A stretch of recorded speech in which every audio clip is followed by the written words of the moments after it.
تو عقل مند وہ لوگ ہیں ناظرین کرام جو اپنے رب سے ڈرتے ہیں کہ کہیں کوئی کام اس کی رضا کے خلاف نہ ہو جائے۔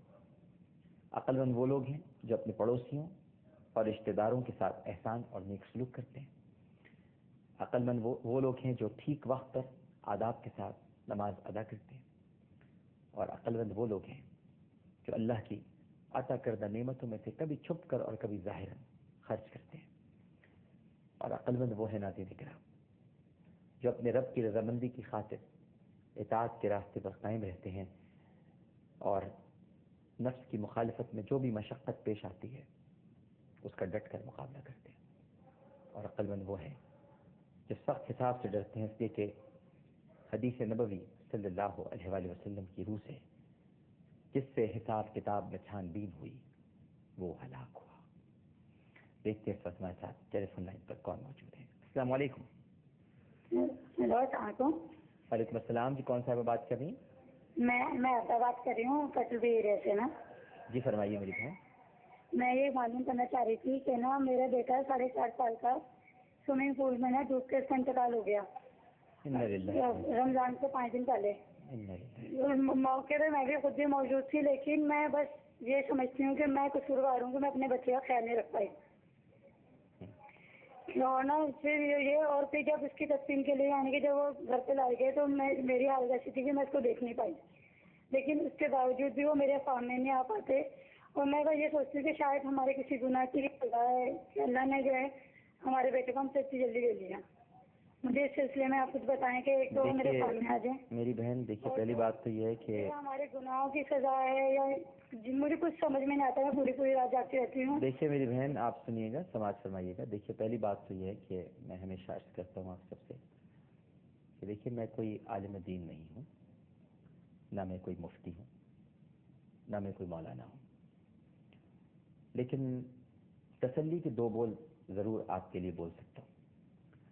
پہلے تو آپ کو یہ سمجھا دوں میری بہن کہ یہ آفات و بلیات، یہ ناگہانی اموات،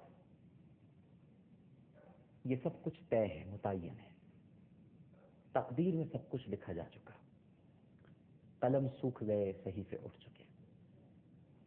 لہذا ایک تو آپ اپنے آپ کو مورد الزام نہیں ٹھہرائیں، یہ بھی آپ اپنے ساتھ زیادتی کر رہی ہیں، اور اس کو بھی اپنی جان پر ظلم کہا گیا ہے، اپنے نفس کے ساتھ آپ ظلم کر رہی ہیں۔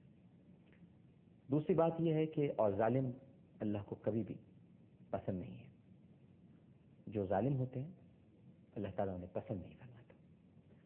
دوسری بات یہ ہے میری بہن کہ کئی مرتبہ میں نے اس آیت کریمہ کی تلاوت کی ہے، بلکہ آیات ہیں، ایک مرتبہ پھر آپ کے سامنے تلاوت کر دیتا ہوں۔ بسم اللہ الرحمن الرحیم۔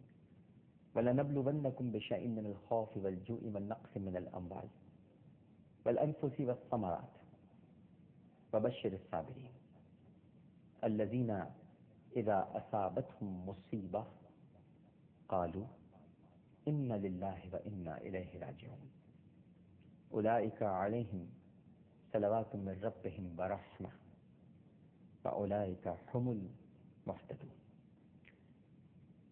ضرور بالضرور ہم تمہیں آزمائیں گے، وَلَنَبْلُوَنَّكُمْ بِشَيْءٍ مِّنَ الْخَوْفِ، کچھ خوف سے، وَالْجُوعِ، کچھ بھوک سے، وَالنَّقْصٍ مِّنَ الْأَمْوَالِ، کچھ مالوں کی کمی سے، وَالْأَنفُسِ وَالثَّمَرَاتِ، کچھ جانوں سے، کچھ پھلوں کی کمی سے، وَبَشِّرِ الصَّابِرِينَ، تو صبر کرنے والوں کو خوشخبری سنا دو، الَّذِينَ إِذَا أَصَابَتْهُم مُّصِیبَةٌ، جنہوں نے مصائب اور مصیبتوں پر صبر کیا، قالوا إِنَّ لِلَّهِ وَإِنَّا إِلَيْهِ رَاجِعُونَ، اور کہا کہ ہم اللہ ہی کا مال ہیں اور ہمیں اللہ ہی کی طرف لوٹ کر جانا ہے۔